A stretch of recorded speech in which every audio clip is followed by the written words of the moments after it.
Senator Joe Manchin says Build Back Better is gone. Roll that tape. We're not going to spend any more money, I can assure you that. We've spent enough. We're $30.5 trillion of debt. We've got to get our debt under control. If you want to get inflation under control, control your debt. Are you and Leader Schumer still talking about Build Back Better? I talk to everybody. You talk to everybody, but specifically about Build Back Better? No Build Back Better, it's gone. All right. Okay, my friends, let's take a closer look together.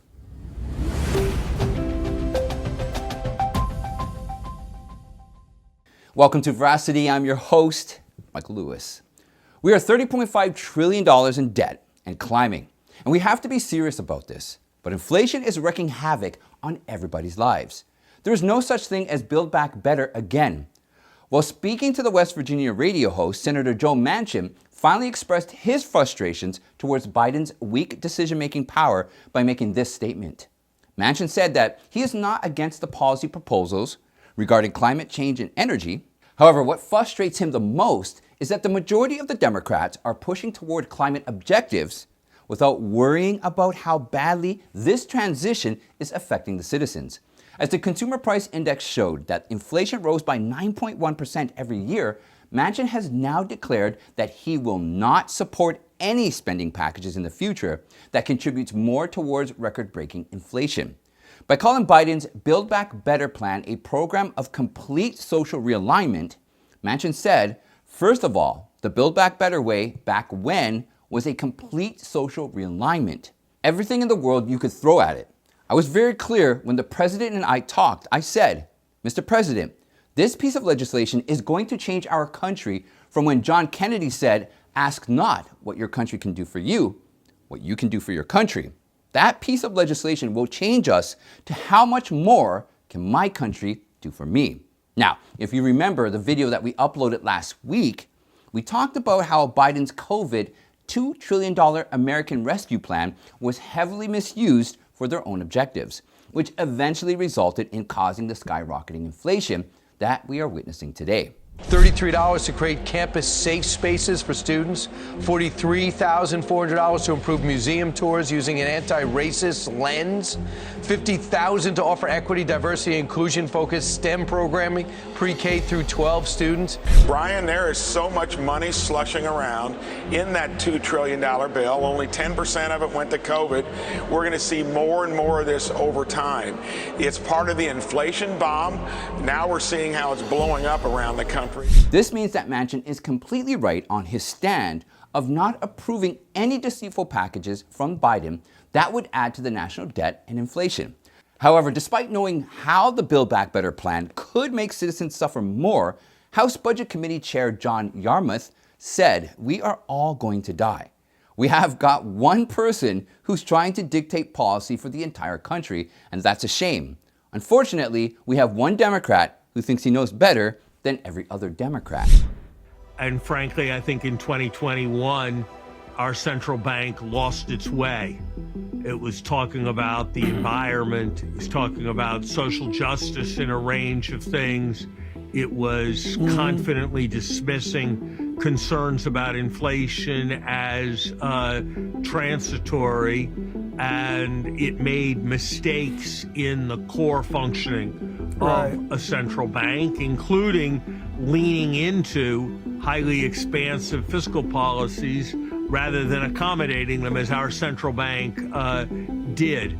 Look, I think, David, that a recession is almost inevitable. So as Joe Manchin has discovered that Biden's decisions are the main cause of record-breaking inflation, former Treasury Secretary Larry Summers, on the other hand, is also holding the Federal Reserve responsible for the inflation crisis. While giving an interview with Bloomberg's Wall Street Week, Summers argued the same issue that was raised by Manchin. He said central bankers are more concerned about the environment and social justice than about inflation. Our central bank let us down quite badly, and as a consequence, they find themselves in a very, very difficult position, not least because they don't have the credibility that they once enjoyed, given their repeated poor forecasting record. Furthermore, Summers heavily criticized Fed's statement when it said that the unemployment rate would only rise to 4.1% even if inflation came down completely. He expressed that he does not believe it is going to be easy to bring the inflation levels back to the point that existed in the last few decades. In June, the Consumer Price Index broke the record for the last 4 decades by touching 9.1%, which exceeded market expectations of 8.8%. Summers said the Federal Reserve failed to anticipate current inflation levels and that price increase can only be arrested by dislocation of the economy. In a recent interview with Fox Business, Senator Bill Hagerty also blamed the Biden administration for shoving through the $2 trillion American Rescue Plan that triggered inflationary bombs in the entire country. By arguing inflation might get worse in the coming months, Hagerty said, there is still a great deal of inflation baked in because of the money that still lies in the coffers of these states and local governments that has not yet been put into the economy. When it does come in, it can only do one thing: more upward pressure on prices, more inflation. Twitter Musk saga. Tech giant Twitter has sued Elon Musk over the breach of... This morning, Twitter taking Elon Musk to court. The social media giant suing him for $44 billion in an effort to enforce their original merger agreement. The suit coming just days after Musk announced he was backing out of the deal to buy the company for the same amount. So will he end up buying it or won't he? That is the big question still hanging over Elon Musk.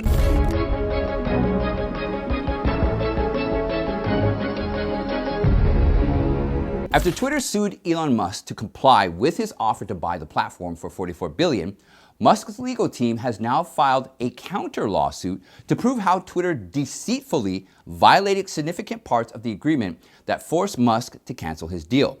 While filing suit in the Delaware Court of Chancery on Friday, Musk's lawyer accused Twitter of withholding information about fake accounts, which is considered one of the significant factors in moving forward with the deal. Because fake accounts have the capacity to illegally manipulate our views at the hands of certain individuals who are controlling them. It could be Democrats or a terrorist organization that could be running all these accounts. According to Twitter, around 5% of fake or spam accounts exist on the platform. However, when Musk's team analyzed the number of fake accounts, there were a lot higher than they expected. Moreover, when Musk's team tried to dig deeper into the actual number of the fake accounts, some of the leaders at Twitter imposed technical obstacles in their processes that stopped them from moving forward.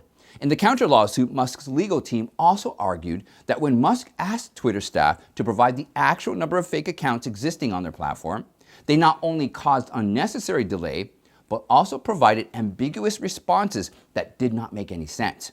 We also need to keep in mind that Twitter openly violated the acquisition agreement when it fired 2 high-level managers without consulting Musk about it. They were Kayvon Bekbor, general manager, and Bruce Falk, who was the company's revenue and product lead. Now, it should be noted that Kayvon Bekbor worked for 7 long years in leading the company without even a single complaint against him.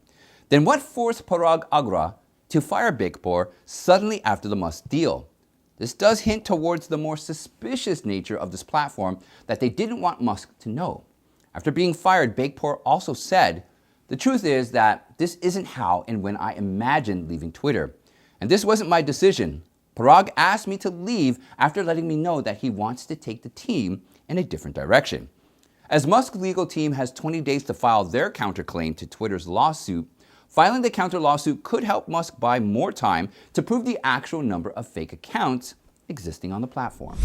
When you hit confirm Uber on your Uber app, you better be ready to go. You have essentially 2 minutes before your ride arrives to be able to get to your vehicle. That's a policy that Uber implemented in 2016 in select cities and then took nationwide after that 2-minute time period, and then they'll start charging you for your wait time. Now, the Department of Justice is saying that that policy of the wait time fee discriminates against individuals with disabilities who may need longer than 2 minutes to actually get to their Uber ride.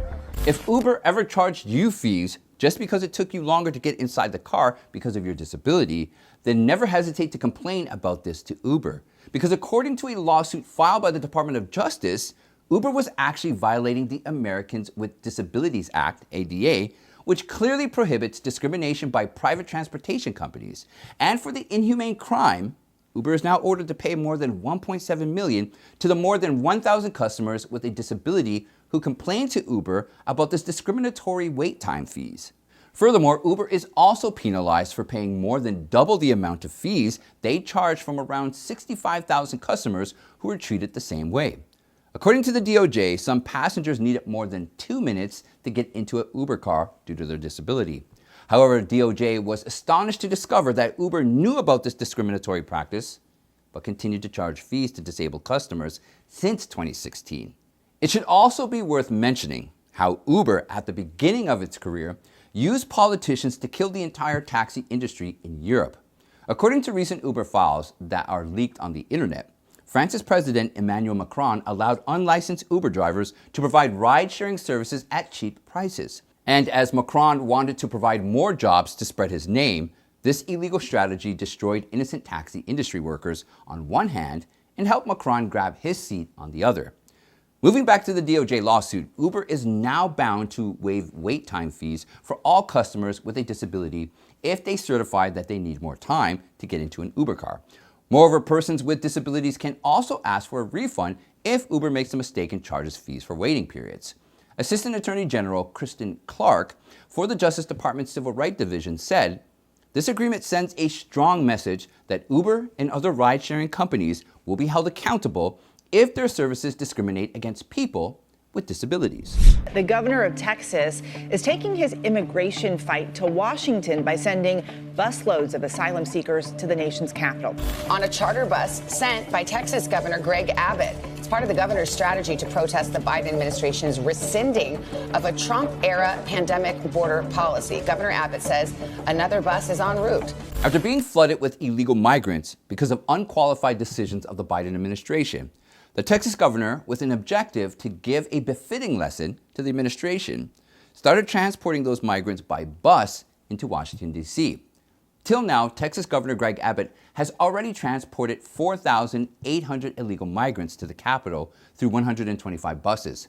Abbott's action does seem valid because the burden of the Biden administration of allowing illegal immigrants to jump into the country in the first place should not be pressurized on one state like Texas.